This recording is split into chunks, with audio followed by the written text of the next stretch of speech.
Good evening. My name is Mary Johnston, and I am the chair of the Library Board of Trustees, and I wanted to welcome you all here tonight for our public forum on the library repair project. I wanted to start off by thanking everybody in town that voted in yesterday's elections, and we appreciate your support.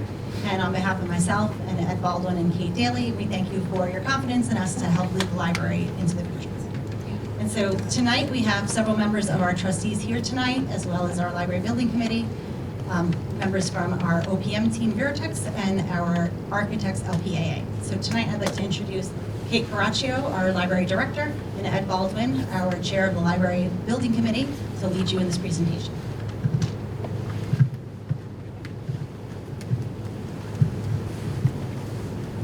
Good evening, everyone. Here, go in the middle.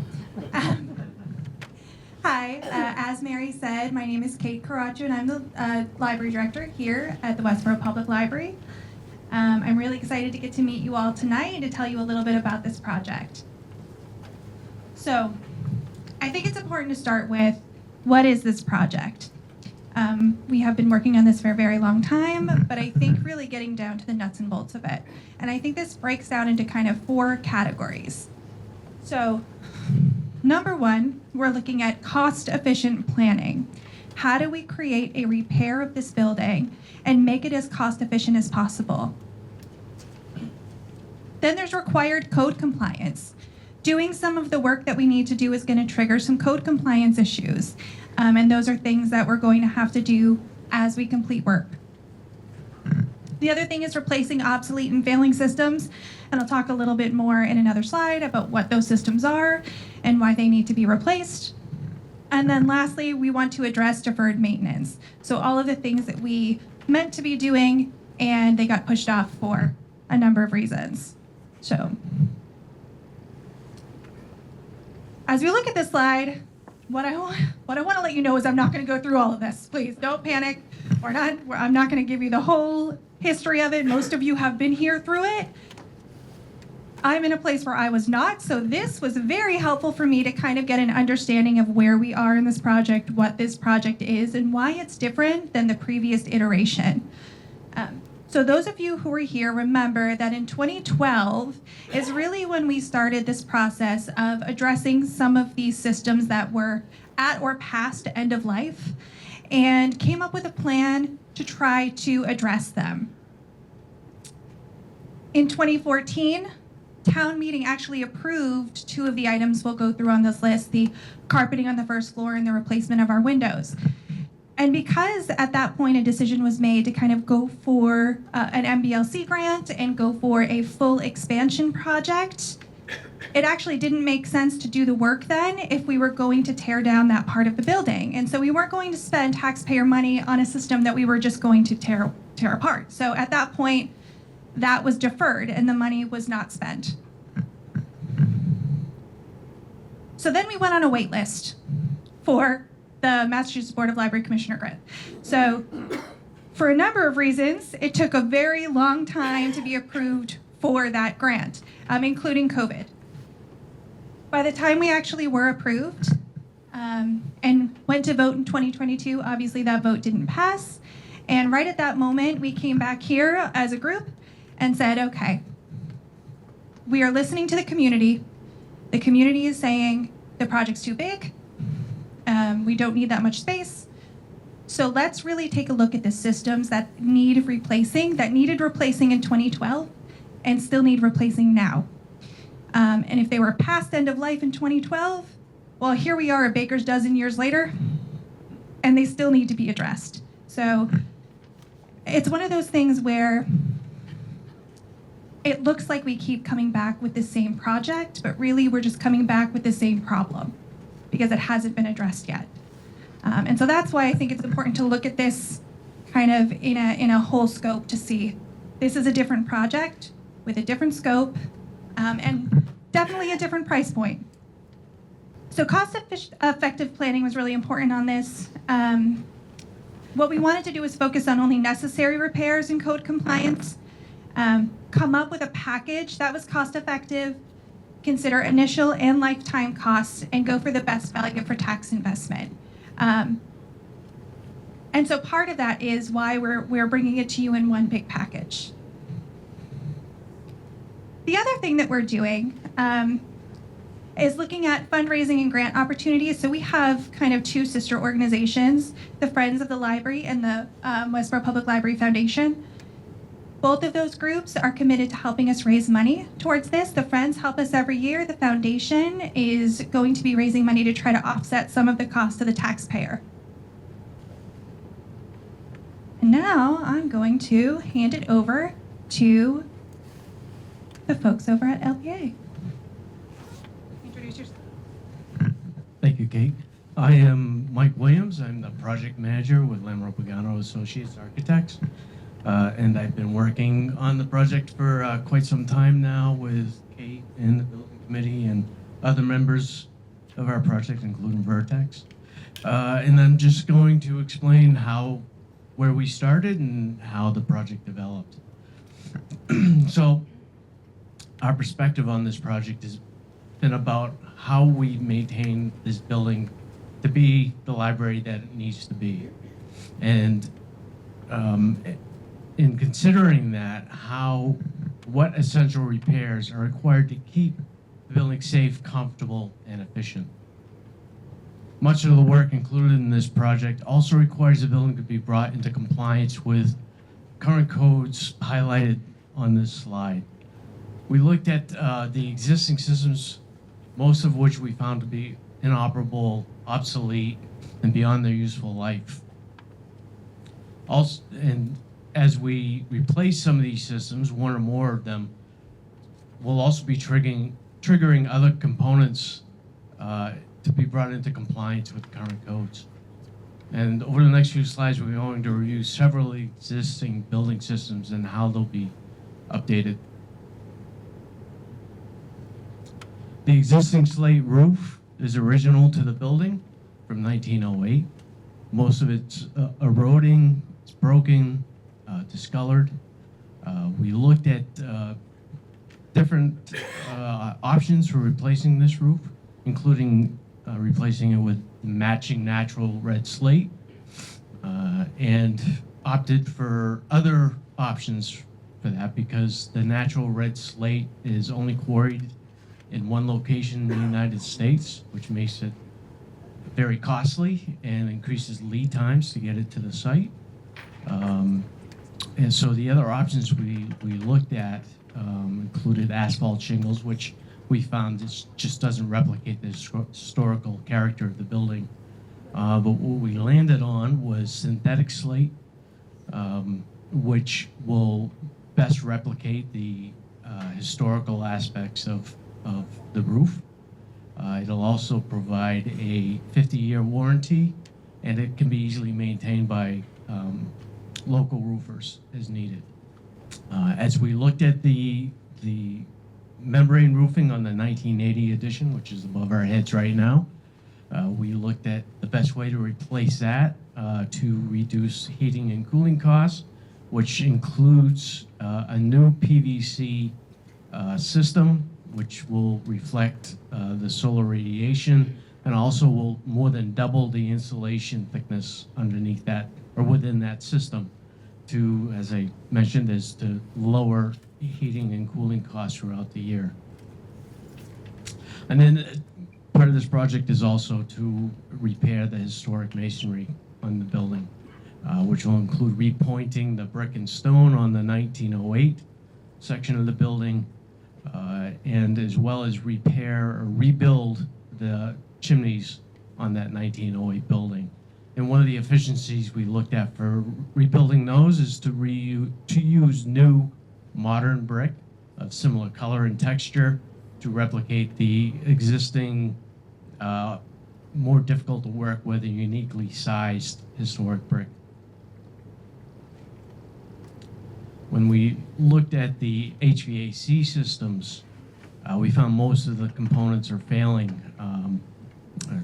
And speaking with Kate, she's in recent meetings, she's explained how she's had to come in on off hours on Friday nights to manage a leaking failed valve that's flooded the stairs out at the Parkman Street entrance.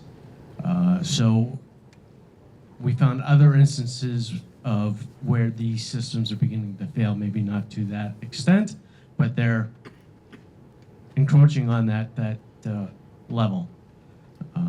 And as part of our analysis of these systems and looking at new systems, we tried to find ways to balance what can be maintained as it exists, because some of these systems were installed in 2012, including the boiler and the HVAC controls and some of the ductwork, so it has some useful life to it. So we looked at those systems and compared them with newer systems, and then did an analysis to figure out the most cost-efficient way to maintain those and add new systems. For instance, we have a new chiller going on the outside of the building to be mounted on the ground outside that fire escape. That system, we looked at multiple sizes of it to best manage the boiler capacity that currently exists here now to help reduce the heating costs when needed. We also looked at how we can best maintain the electrical loads of the new equipment so that we can reduce the size of the new electrical rooftop equipment.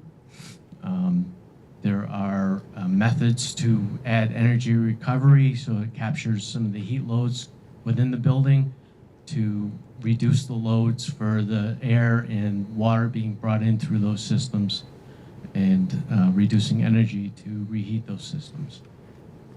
And we'll also be adding humidity controls in the children's area and the history area to make those areas more comfortable and more capable of maintaining the books and the historical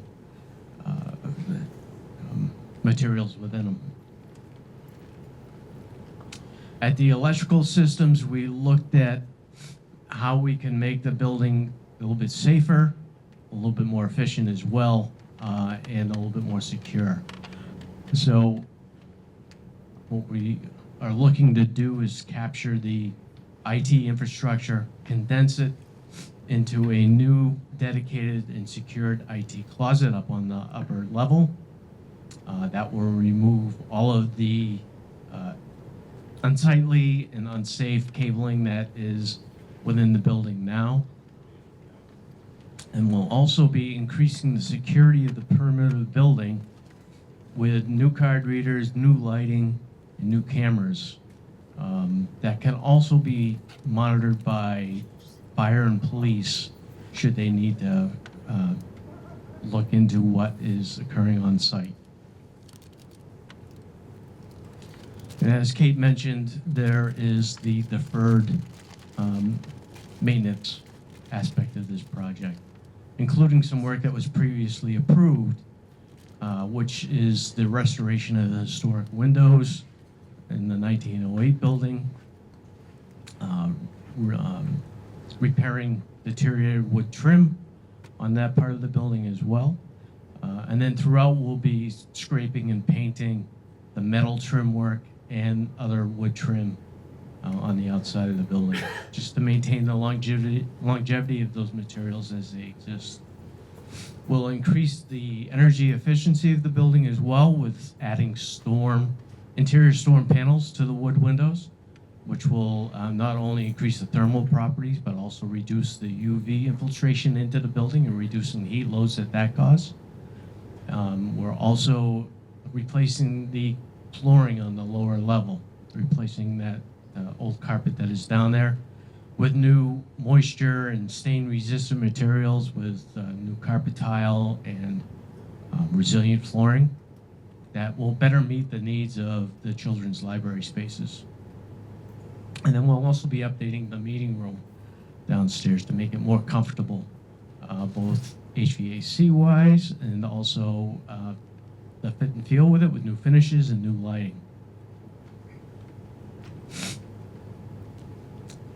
And then throughout our design process, we worked with the committee, Vertex, the building committee, and other local authorities to find the most cost-effective work. And as you can see, this is just an abbreviated list of what we looked at, and as you can tell, no stone was left unturned. But we focused on finding ways to be the most efficient with cost without jeopardizing the building's longevity, efficiency, and security. Even with the cost-efficient strategies, there's no way to avoid the thresholds governing code compliance, even if the project were to be formed in smaller project phases. What this slide shows are the different code compliance thresholds. All the new work at the very least must meet the requirements of the current codes. And in doing so, the value of the work will trigger compliance with codes pertaining to accessibility, fire protection, and plumbing. The thresholds for these more encompassing codes are based on the assessed building value of the library, which is at over $2.5 million, as you can see at the top of the slide there. When just looking at the value of the HVAC work, you can see it's just over $1 million. You'll see that we easily cross the thresholds for accessibility and fire. And those, as we perform the work on these different systems, for instance, we start replacing the HVAC systems, we cross that $1 million. Thus, we cross the other thresholds that are slightly under 900,000. For instance, with the accessibility, that means we have to update the toilet rooms to then become accessibly compliant, which triggers the plumbing code, so that now all the fixtures within those toilet rooms have to meet the current plumbing code, in addition to just the types of fixtures, but the quantity of fixtures. So, as Christina will show you here in a little bit, we will be required to add additional toilet rooms to the building. Sure. I'll hand over to Christina. Thank you, Mike. So I'm Christina Baselmans, a project architect on the repair project, and I'm going to just walk you through what those code thresholds really mean for the scope of our project. So as Mike mentioned, we meet the threshold for the full accessibility compliance, and so therefore the new building will be made fully compliant with accessibility requirements, including automatic door openers, areas of rescue assistance, an enhanced elevator, and improved stairs and ramps throughout the building, to just name a few of those pieces. Additionally, the project applied for and was granted a variance for the front entrance to remain exactly as it is today. So that avoids the cost of a very expensive ramp system and interior lift, which actually saved the project about almost $500,000. So we're able to keep the front entrance exactly as it exists now, the historical entrance. Secondly, the repair work triggers the requirement for a fire protection system, which means a fire protection system must be installed. And I say that because there is no fire protection system now in this building. As you can look up, no sprinklers. So this would be the addition of fire protection system for the first time. And while the system meets all code requirements, we are able to find some efficiencies, as we kind of label on the slide here, where we are able to tastefully expose the piping in the historical areas, so we don't have to do that incredibly expensive rework of that plaster ceiling and historic molding. And finally, to comply with the plumbing code, we are also, for the number of occupants in this building, we're also adding 3 unisex toilet rooms. And those are shown in the green on the map here. And the existing bathrooms will remain in place and will be utilizing existing infrastructure as a cost-saving measure. And so I'm just going to walk you through a little bit of what this repair project looks like on the floor plans. So you're seeing it on the screen now, the main floor, which is where we are right now. And here on the red arrow, that's our historical main entrance, which is over here. So you have to kind of flip it a little bit. As you can see on our plans here, when you walk into the main entrance, on the left and the right, we have the teen spaces where the teens are being removed from those areas and they're being returned to being adult reading. So both of those spaces to the left and right of the entrance are going to be adult reading again.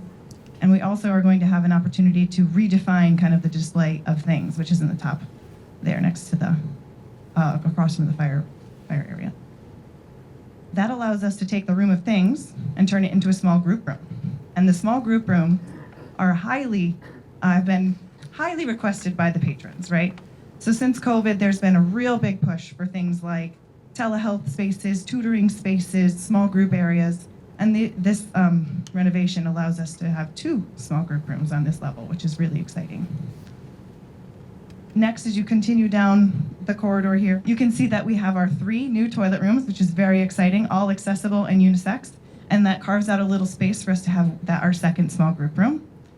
And as you look a little bit further into the adult stacks to where we are right now, the little purple area on the top is a new dedicated acoustically separate teen space, which is actually going to be right behind me where I'm standing right here.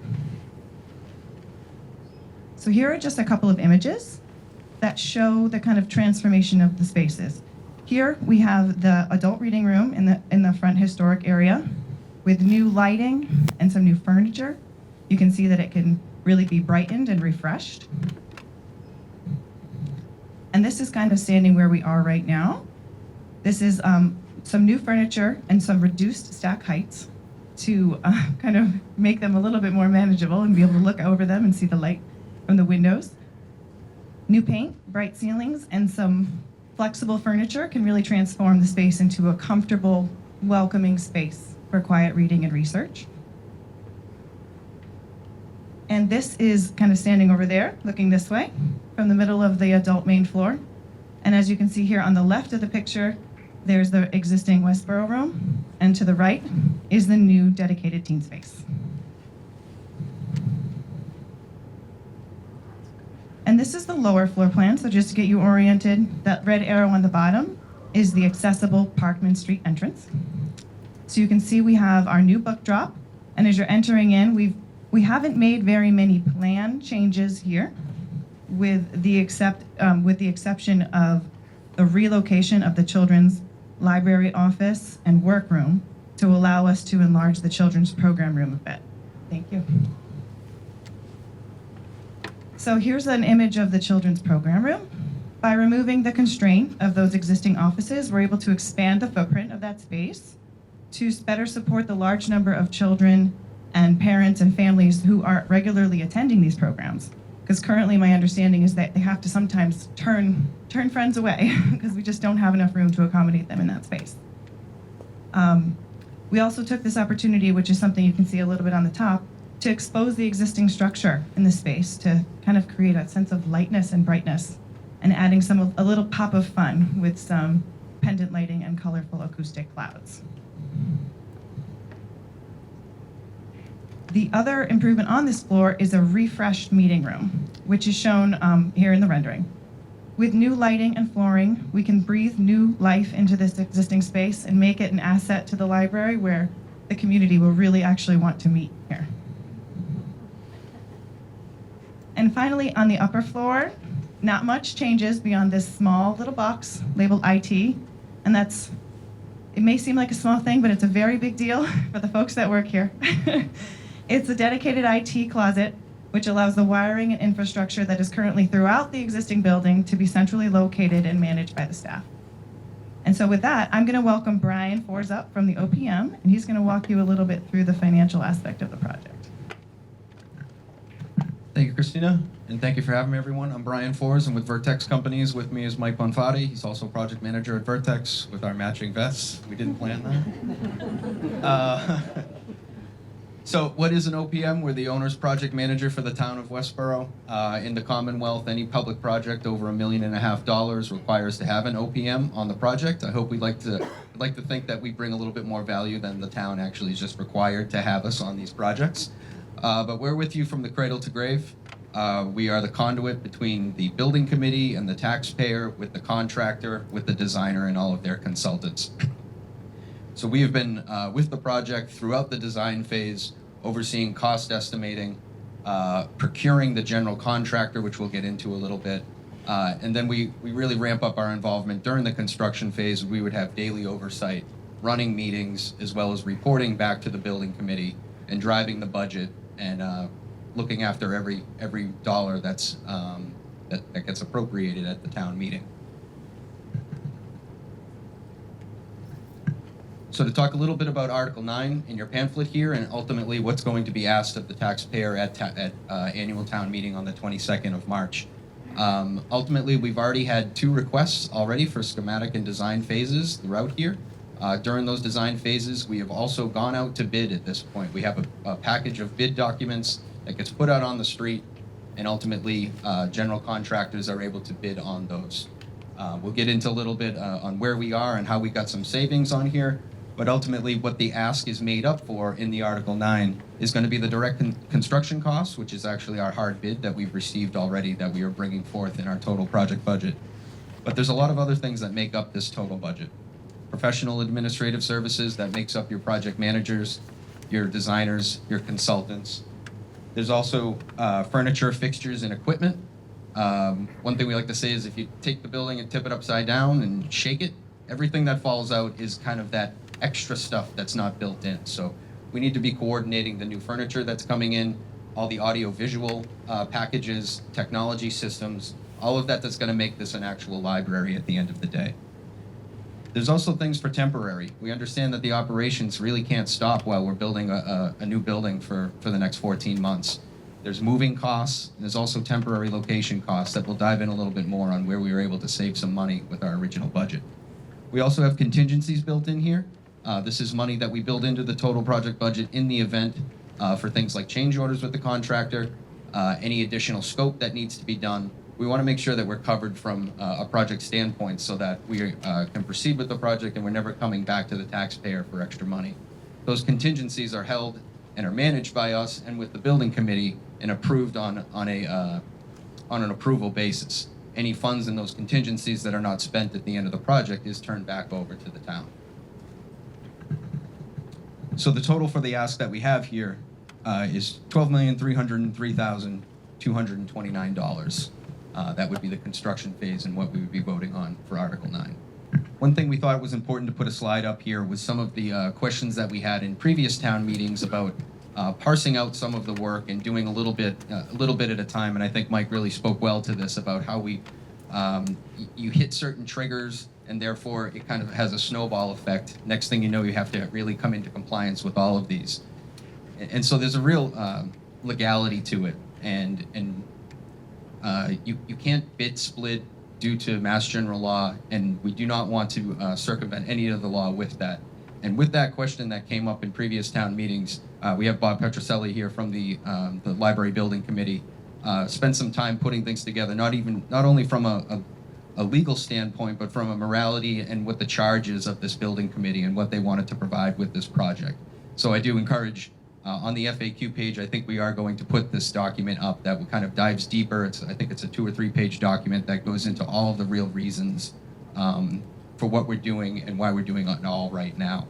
Another real big variable here is the disruption. If this was to come into multiple different phases of a project, we're going through it right now, and setting up a temporary operations down the street is a very large lift for the town right now. There's a lot of pieces that go into it, not only with moving and with rental furniture, but as you can see, the collections are not small, and we're spending over $200,000 for a moving company is the proposal that I have right now for moving and moving back. We want to make sure that we're maintaining the operations here and servicing the community that we have. Multiple mobilizations really isn't feasible with Kate and her staff, and ultimately it just takes more time, and time means money here in construction. So some good news. In previous town meetings leading up to here, we've been going through some of our total project budget, and some of the numbers that we've been advertising was in the $15.5 million range. Those are based on square footage costs. Those are also based on where we are in the market at that time, based upon the cost estimates that we have. We work with LPA and their consultants on every cost estimate that we have to try to explore any savings that we can. But I think we're in a really advantageous spot right here. We had some real good savings and some good work by the project team, one of which is the town of Westborough, and having an opportunity to use a space for their temporary location. Before we had that space, we put out a request for proposals for leasing a space in the town. We received one quote, and it was not in a good position. It was on, I think, one of the far reaches of town is where we had. and that was going to cost over $600,000 for the 14 months that we were there. So, having an opportunity to use an existing location is going to save the town tremendously. We were able to cut that number in half to the tune of over $330,000. Another is the variances that LPA and their team did a great job going in front of select boards in order to provide these variances while still maintaining the ADA and code compliance that we need. That was able to cut down almost $500,000 on our project. Mike alluded to the slate roof that we're using here. This has been reviewed also by the local historic commission. But we really are confident with the look and feel of this that it's going to give the same aesthetic that we have at a much lower cost. We have a line in here for other miscellaneous other changes. This actually deals with our value engineering. When we receive a cost estimate, we go through it with that cost estimator. We come through and generate ideas on what we can do, and we explore those. There was a lot of competition for this job right now. We put this out to bid. We had a pre-bid walkthrough. I think that was, I don't know if you remember, it was freezing cold out. We were standing outside and we were like, oh my God, no one's gonna show up. We came in and there was 50 contractors in here and it was a zoo. And so it was great to see that. We saw that when the bids came in as well. There was a lot of competition. Contractors were sharpening their pencils. And we were really pleased to see the results of this, that it came in under, and significantly under, the cost estimates that we were leading up to this point. So that's really going to be a real benefit to the town at this. We do have a low bid, and we've talked about that. That's part of the article that's here. And we vetted them, and we are ready with an approval at town meeting to execute a contract with the low bidder. I think next I'm going to kick it over to Ed Baldwin, the chair of the committee. Thank you very much for having me. Thank you, Brian. So yes, I'm Ed Baldwin. I'm a library trustee, the chair of the building committee. I just want to do sort of the big picture costs. This is our current budget, I'm going to call it, for the total project cost. We town meeting voted $360,000 in 2023 for the schematic design, which is basically when we figure out roughly what we want to do and roughly what that'll cost. Then the final design, we voted for, the town meeting voted for that in last March, 1.1 million. That goes for really detailing the design, getting it to the point where you can make a bid package and send it out to bid, so that we now have a bid in hand for our vote in a week and a half or so. We actually have not spent all of that, and that's getting rolled into it's all part of the total project cost. But one of the things we're trying to do is keep our actual spending under control, as well as keeping the estimates and so on. Finally, Brian went through the construction cost, estimated construction cost. I want to point out, I'm calling this estimated, but this is probably 95%, maybe 90% bids. We have actual hard numbers for that. So there's the only really gray area in there now is the amount we'll need to spend to get the community center ready for the library. We have 330,000 in there. We're very confident it's going to be considerably less than that, but I like to underpromise and overdeliver, so we're trying to do that now. So this is what we'll be asking for, or maybe a little less if we get the estimates, get firm estimates back at town meeting. And this is the total project cost. Now the thing we're kind of proud of is the building committee. This is this left-hand column is what we estimated last March, and you can see the 2023 and 2024 numbers did not change, but our estimate then was 14 million, and now the cost based on bids is 12.3. So we've pulled roughly $1.7 million off of the cost. And I personally think we'll be able to get a little bit more off now, and we'll be watching construction with the help of our OPM and architect and keep that cost under control, not use that $1 million in contingency. I can't promise we won't. You know, if we found a nuclear waste dump under the basement or something, the contingencies would get used up very quickly. But but barring some kind of crazy surprise like that, I think we'll be able to keep the cost, maintain our sort of record in controlling the costs. So this is the construction timeline. In a week and a half, we have the vote at town meeting.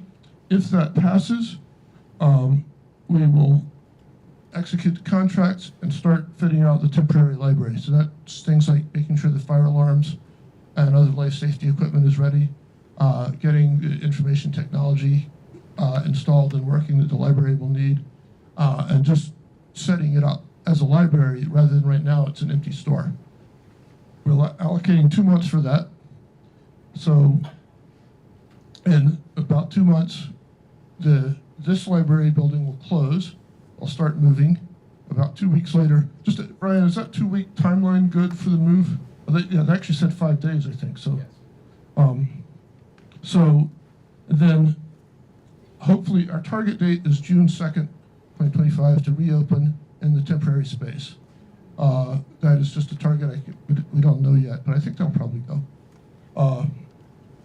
We'll be open in the temporary space during construction. We're allowing 12 to 14 months for that.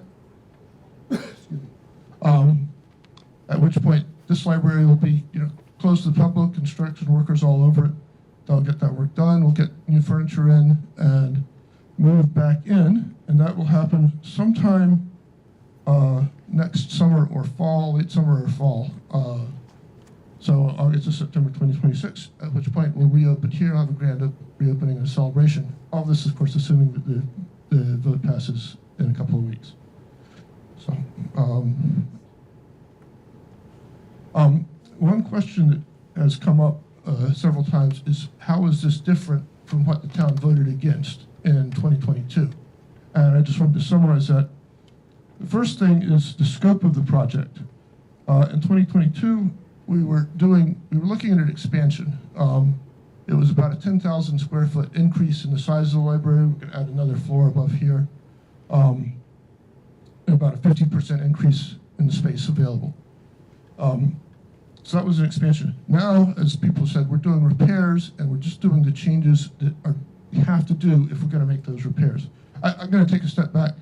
We've mentioned like replacing the roof. If it were raining hard now, you could look around and see buckets because there would be water dripping into them. If things had gone wrong, if we'd had unlucky today, the heat might not be working. The repairs are, to my mind, very much needed. And I think everybody on the building committee strongly agrees with that. So we're doing the repairs, but we're not changing the footprint. We're not making minimal changes to the layout of the library. And the side effect of that is the cost. The 2022 version, we were estimating about $37 million cost, of which the state would have paid about $9 million, and we would have wound up picking up the tab for $28 million.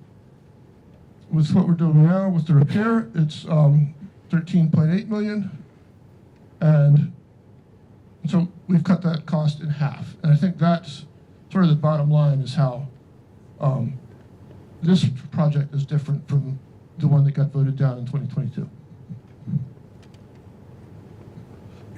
Just to give people a heads up, this is the article we'll be voting on at the town meeting. This number is slightly lower. We've actually taken $100,000 out of it since this was written. We'll make a verbal motion. We'll make the motion verbally for the correct number. Lots of legalese in there. I just wanted to put that up so you could see it. And as we said, the vote happens Saturday, 22nd. It's about a week and a half. The meeting starts at 9 p.m. Our vote will probably come up between 9 a.m. Pardon me.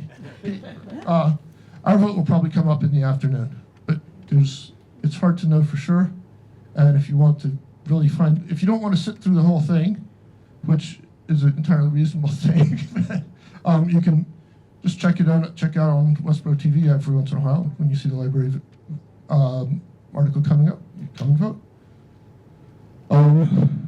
Let's see. And last, we have building committee meetings every other Tuesday. The next one will be the Tuesday after town meeting. The library webpage has a whole section on the repair project. So there it is, westboroughlibrary.org/repair, or you can scan the URL there, the QR code, sorry. You can also reach out to me I'm happy to answer questions or discuss things with people, and my email is on that website. So, thank you. That's all I've got at this point, except for answering anybody's questions or hearing comments. Go ahead. Hi, Ed. I'm Dave Popo. I had a question around the artificial slate. Okay. How long has that material been around? Because natural slate roof lasted more than 100 years, the membrane roof lasted 40. Is artificial slate more a 40-year thing or more of a 100? Sure. So the question, as I understand it, is how long has the artificial slate product been around, and what's the life expectancy on it? So synthetic slate has been around since the 70s, and it's been developed. Well, it started overseas in Europe, and it's come across to America a few decades ago, and it's been developed consistently throughout its lifespan. And the technologies for replicating slate profiles and colors have come significantly far, and just within the last decade. So, our initial concern is how close can it replicate it, the look of natural slate, and it is really, really close. So we've actually done, when we made our presentation to the Historical Commission, we provided them photographs of the new natural slate and the synthetic slate laid up against the current roofing, and they were perfectly happy with that comparison. It is a very close aesthetic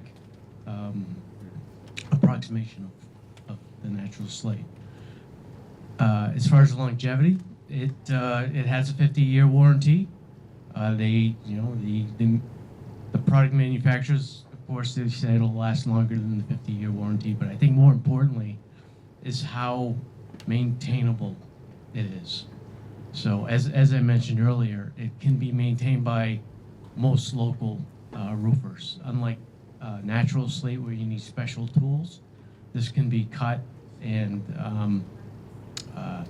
cut to fit and manipulated with just typical carpentry tools, and installed with just nails as they typically hang natural slate. So it's installed in a very similar method as natural slate, but the actual working with material is much easier. It's a much lighter product to begin with, but it's also an easier material to cut.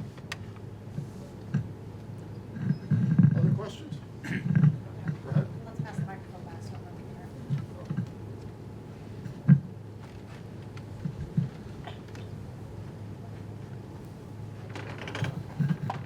So looking at the floor plan for this area, it seems like already the book stacks are full, and when as the library requires new materials, it has to cull older materials. It's always removing stuff in the collections. I'm looking at shrinking this adult space by turning that whole side into a teen room. It just seems like there isn't going to be enough space for all the books. I'm wondering if the teen room has to be quite that large, or could it just be 2/3 of that space, or what other contingencies there are for just housing enough materials, and does that mean we lose this whole center space here? So it actually doesn't mean that we lose this whole center space here. It would be utilized in much a similar way with some seating as well as study tables as well as some stacks in between.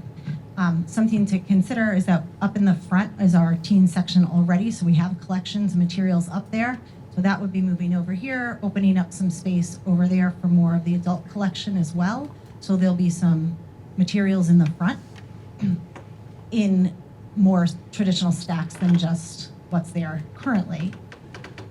This whole process, because we are not changing the footprint of the library, is going to make us look at our collection And all along, we've talked about that we do need to condense our collection down. However, that doesn't mean losing any access to any materials because we're in the CWMR's interlibrary loan system. So things that are going to be maybe reduced from our physical collection, everyone will still maintain access to through that interlibrary loan system.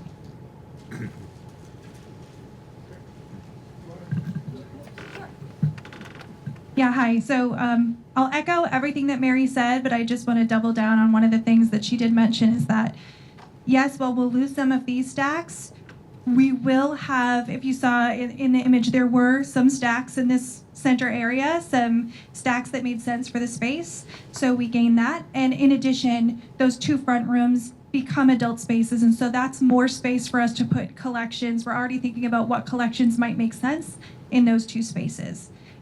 So while it will be a reduction of how much shelves we have, also notice that the top and bottom shelves are not filled. We're also doing 2/3 full on every shelf here. I don't think the impact on the collection will be super significant. We're going to be very creative in how we put the books out there. So just remember that those 2 front rooms are available for books as well as seating. I have 2 cents to throw in on this also. It's just one of the questions we get as parts of involved with the library is, well, what are you going to do about all the e-books and the internet and all that? And to some extent, 10 years ago when I started out as a trustee, the thought of not having as many books was just horrifying to me because that's what the library is. But really, libraries are about information.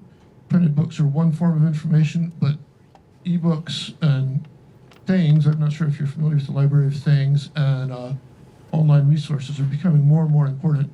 And to some extent, giving up some shelf space and some hard copy books reflects that change. Yeah, in the library world, we call it right-sizing your collection. So you want to have a collection that's the right size for your community, the right size for your physical spaces, and so that's what we're going to be looking at. That's a huge part of it. So that's actually a really great question. Thank you for asking it. Other questions? Go ahead. I see a lady on the right over there.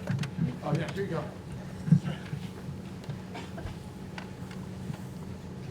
Next time we do this, we need a second mic.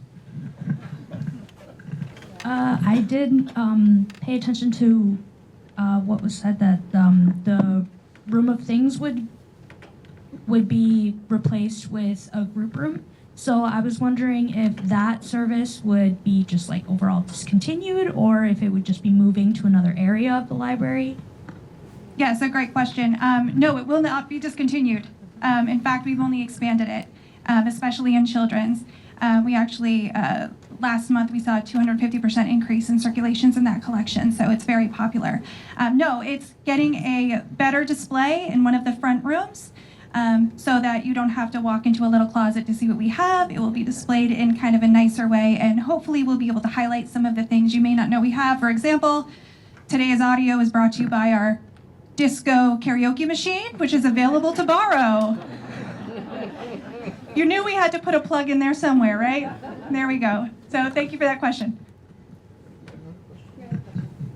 Hi, Meg Murphy. I just had a question. I didn't hear much talk about green building, like no solar panels, no, I know you're going to get more efficient heating and cooling, but.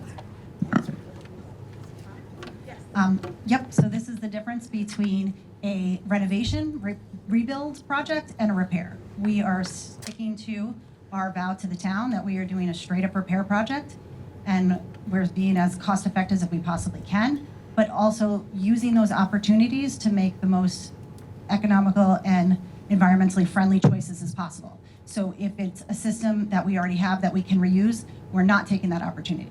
When it's a system that we're replacing, we're absolutely capitalizing on that opportunity to make it more environmentally friendly. So we'll do it as those opportunities come up in the project, but that is the difference between this project and the last. One more question. What if by chance this doesn't get past the town meeting? What will be your next step or what happens? Thank you so much. That is a fantastic question. It's a very real question. So I will tell you as the trustees, then we have to look at repairing things as they break down. And the very first thing that I would take to the finance committee to repair is our HVAC system, because right after the the last project failed in December of 2022. If you see this heating unit back here, it's actually the one in the back, caught fire. There's 17 of those units in the building. We were very lucky that while the library was open, a patron noticed it started smoking, and so it caught fire while we were open. If that happened when we were closed, since we have no fire suppression system in this library, we wouldn't be here right now. Those are all beyond life, and it's the likelihood of that happening again is very similar. And a similar unit in the hallway in this December is the one that had a partial valve leakage, and it flooded the stairway. And we were told that if that was a complete failure, we would have flooded the entire basement. So the very first project that we need to bring as a repair would be the HVAC system. We currently have no AC. We are a cooling center for the community in the summer, and our AC is not working right now. And so that would be the very first project we would bring, and it would absolutely trigger ADA compliance. So then we would just mushroom into all that other. Absolutely. And those are the reasons why that would be the first project we would bring forward, is because it's not safe anymore, and it's not working. So that is, we would have to look at every decision moving forward as to, okay, what's the most urgent repair we need to make? How much is it gonna cost? How can we do it? And the first one up is HVAC. There's a couple other, I have 2 cents on all kinds of things. For this one, you mentioned solar panels. We looked at that and felt that there's just not enough roof area to justify it. We're replacing, currently the air conditioning is done by a chiller located in the basement. We're replacing that with a heat pump that will cover all our air conditioning needs and most of our heating needs, all through electric power. We're keeping the gas furnace for the really cold days, basically. The trade-offs we made, we thought about keeping the gas furnace and didn't like that because of the sustainability issues, and also because it's old, and sooner or later, I think it has, this is just memory, it's got about a 10-year life, 10 years of life left in it. And we thought about going all electric, which would have required double the size of a heat pump, and most of that capacity would only have been used for about 2 months a year. So we felt that was not economic in terms of operating. The other, I think, really big thing you can do for that sustainability is insulate the building more. And that gets very, very expensive very quickly. So. Okay. Thank you. Hi, I'm Ken Kelly. My question relates to money. What does this mean for the average homeowner as far as how much our taxes are going to be going up? Because I think that's on a lot of people's mind. I hope this passes, but that's a consideration that a lot of people have. Thank you for that question. I apologize for not bringing it up, and I think I took it off a slide at some point without thinking about it. It's on there somewhere? Okay. It's the average cost, the annual cost for an average household per year is, it's about 120. It's actually, I think the most recent calculation is $117 per year. And that starts, it's higher initially, and then it goes down over the course of 20 years, until at 20 years we pay the loan off and it's done. That's assuming a 5% interest rate. That's, predicting the future is hard. But, Thank you. Kate, there was a slide about the Library Foundation's fundraising, and I have a few questions. Is the amount raised for the library public information? Are there any other fundraising events in the pipeline? And if so, in which timeline would they have to be held? Great question, thank you. So yes, I don't know if it's published anywhere. I know preliminarily just that one event, the Putt for the Library night that we had done. I don't know if any of you were there. We did a single fundraiser, mini golf at the library. In profit, over $11,000 was raised just in that one night.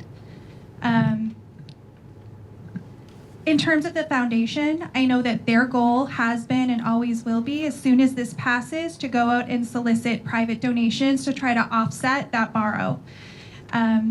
Their goal has always been to aim for a $1 million raise And if they're successful with that, you can consider that that would come off of the borrow. And so they're really working hard on that. We have a wonderful foundation, and I know that they're going to be working really hard to try to offset that cost, because they're also townspeople who are paying taxes on this, so it impacts them as well.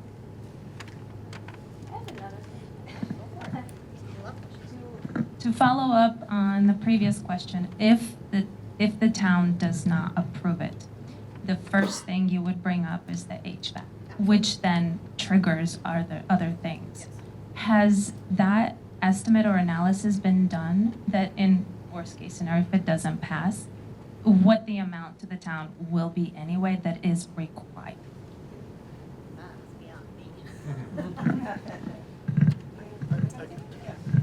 I can try to cover that one here.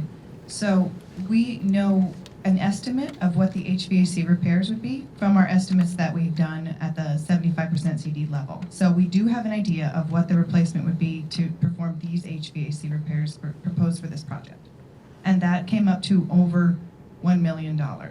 So I could get the number exactly for you if that would be interesting. It's all on the library's website, our previous estimates.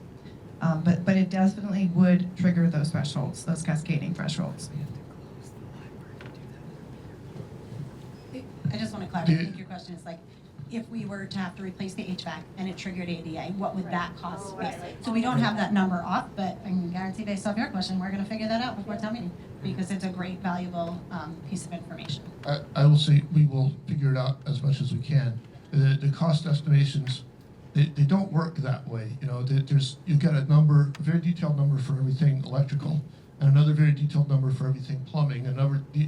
There's like 17, I think, trades, and they're broken out that way because that's the way the contractors eventually go out and bid it. And going through that line by line, it's like a 40-page document, is to figure out, oh, let's see, does this doorknob count as ADA? We'd have to pay somebody to do that, and we wouldn't want to. We don't want to do it unless we have to, and that's then you're in the cost estimation process again.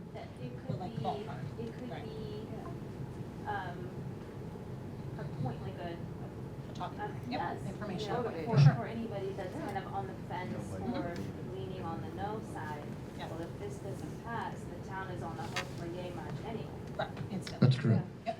And Because you're right, I'm very certain that that would be the first project coming forward, because we can't continue to operate without our HVAC system.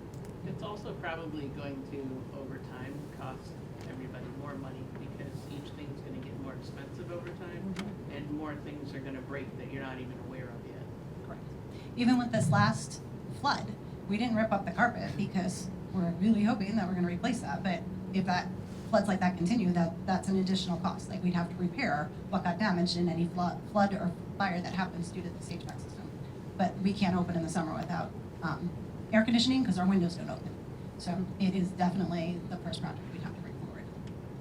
I think the second project would probably be the roof because it's actively leaking, but that would be up to the library staff.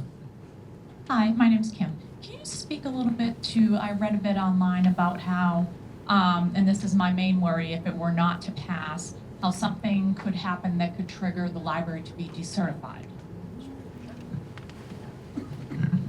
Okay, so that is an excellent question. Because we're being proactive in this process, right? We're only going to lose a few weeks of library services, and we will find creative ways to get you services, whether they're this traditional or not, during those 2 weeks. Trust me. When you're dealing with things like emergency fixes, we already in December had to close because we had that flood happen. So we are already seeing these systems causing interruption to service. Now, there is a chance, so we are governed by municipality for sure, but as a library, we answer to the Massachusetts Board of Library Commissioners, who kind of set all of our state standards. They set how much money we have to spend of our operating budget on materials and books. They tell us all of these thresholds that we have to meet. We have to offer all of our services, our regular library services, for free to the public. That's set by the state. So there's so many thresholds that we have to hit to maintain certification. And what does certification mean? means a lot of things. It means that we can apply for state level grants. It means that we are eligible for reciprocal lending. It means that we get state aid, we get money from the state to help offset some of that municipal budget, which is super helpful, and we could not offer everything that we offer without that. But it also means that the citizens of Westborough can go to the Sudbury Library and check a book out. It means you can go to any library in the state and check a book out. Now, if we lose certification, for example, if we have to shut down and we're unable to offer services for X amount of days or X amount of hours, or financially the town doesn't want to support this library in this remote location that now we've had to spend $600,000 on rent for, while we emergency repair our HVAC that caught on fire, the state could say you're going to lose your certification. And what that means is taxpayers and people who live in the town of Westborough would not be able to utilize any other library in the state. Usually that's how it shakes out. I think the most recent one I know of is Dudley. It happened at Dudley. There are consequences to a town not offering library services. And I know from looking at our numbers, in FY last fiscal year, we had 115,000 people come to our library, physically come to our library. We had 250,000 items checked out.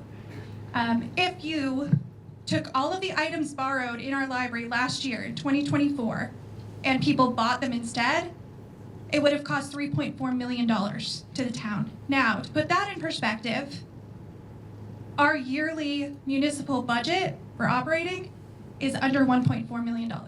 So just in book borrows alone, we're trying really hard to get your return on investment, right? But there is a very small chance, but a chance that exists if all these catastrophic things happen, which we know that it's likely to happen, that we could lose certification status. And then all of you would lose access to library services, online and in person.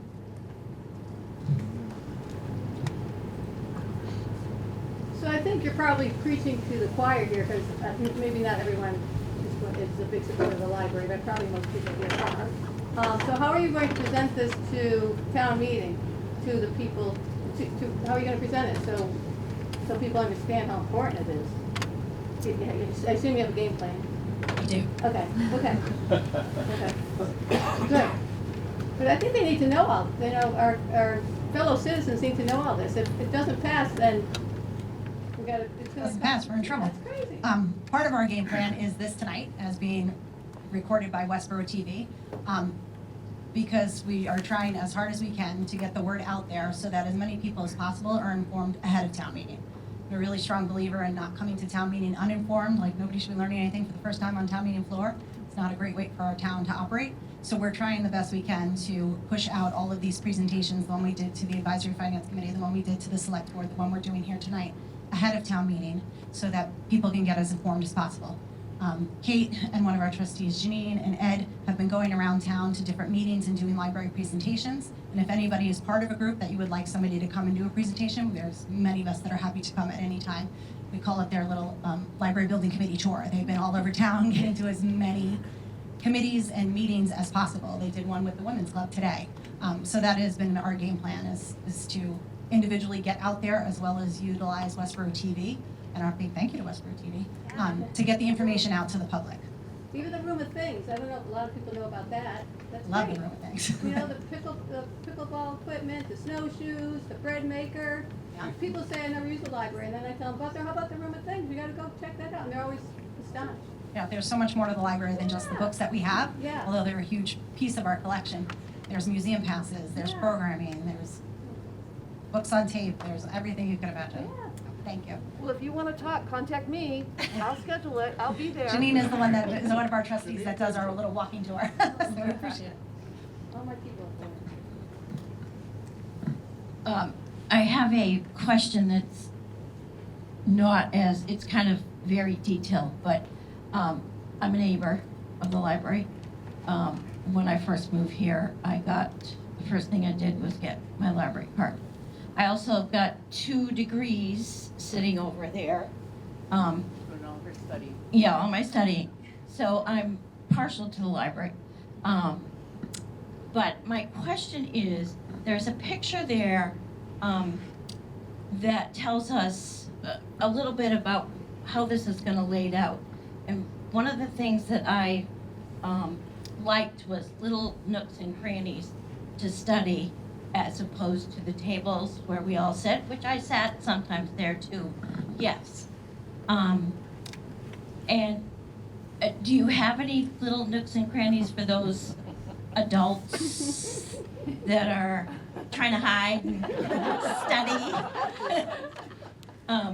And yes, the HVAC was so loud, and I can't stand the bathroom, so I hope this passes. Because I love the library, and it's very important to our town and our culture.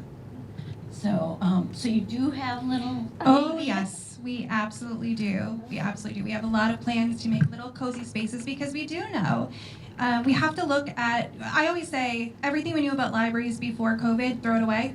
We've got to learn what we are and what we need to be for people today, because I think everyone can agree that your lives are different, right?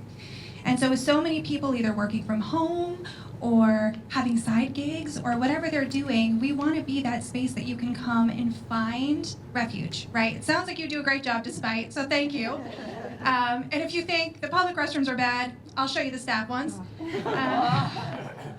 But yeah, I mean, I think absolutely we're thinking about user first, right?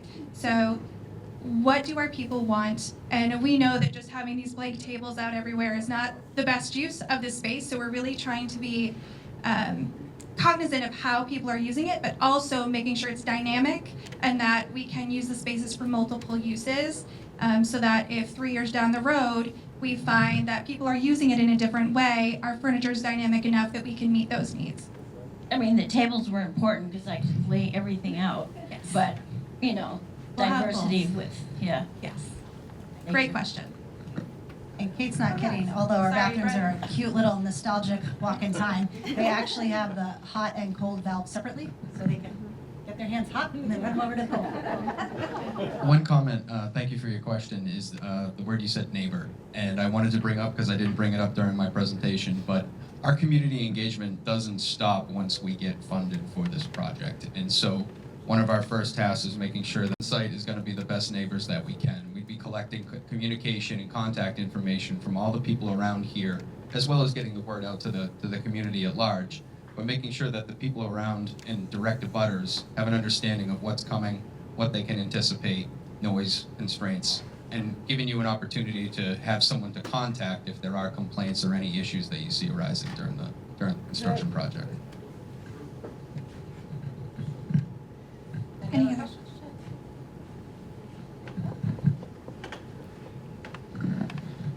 So you guys have decided to go all electric, it appears. And except as Ed was saying, when it gets really cold, i.e. and that's when the heat pumps don't work, you're keeping the one natural gas system that's perhaps at end of lifetime kind of thing. I was wondering, I don't have any problem with carbon dioxide, and the new administration, they're talking about not doing the grants and subsidies like the past administration was. But for the 17 natural gas units that you currently have, that you had one burn up, I guess the fan, the bearings in the fan was the reason why the thing lit up. But what, you know, as a contingency if this doesn't pass or whatever, what is the cost of like repairing those 17 or changing them out versus this, you know, you guys are going for the heat pump business and zero carbon.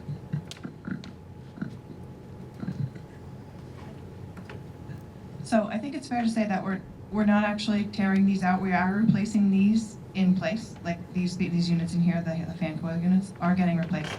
They're just getting supplied by a chiller heater heat pump instead of being supplied by a gas oil, like primarily a gas boiler.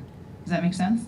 So we were very much kind of already on top of that compromise that you're kind of talking about by replacing those in place, but serving them with more efficient equipment. Does that make sense? Yeah, so Yep. what's the differential in cost for the electricity and the gas boiler versus the heat pump boiler? We did run some life cycle cost analyses on that. I don't have the numbers on the top of my head, but that's something we can be prepared for town meeting. Yeah? Yeah, I can take it. Do you have my email? Yeah, pick me on that and I'll get you the numbers after. I don't know it off the top of my head either. It's not, it's not the $1 million or Yeah, it's not a, 200,000 if I remember right. But don't trust that entirely because that's my memory. and it's also just a matter of controls, deciding that you're going to assign the chiller heater to function as opposed to using the boiler to function for that same purpose, so. Plus, having them both, and it literally occurred to me now, but so I'm a little late, but if, for instance, if electricity prices go sky high, we start heating with the gas. If gas prices go sky high, we can switch back and forth. We're not locked into one or the other. So, Yeah, hopefully we'll get a big pipeline from Pennsylvania. we'll see. Other questions?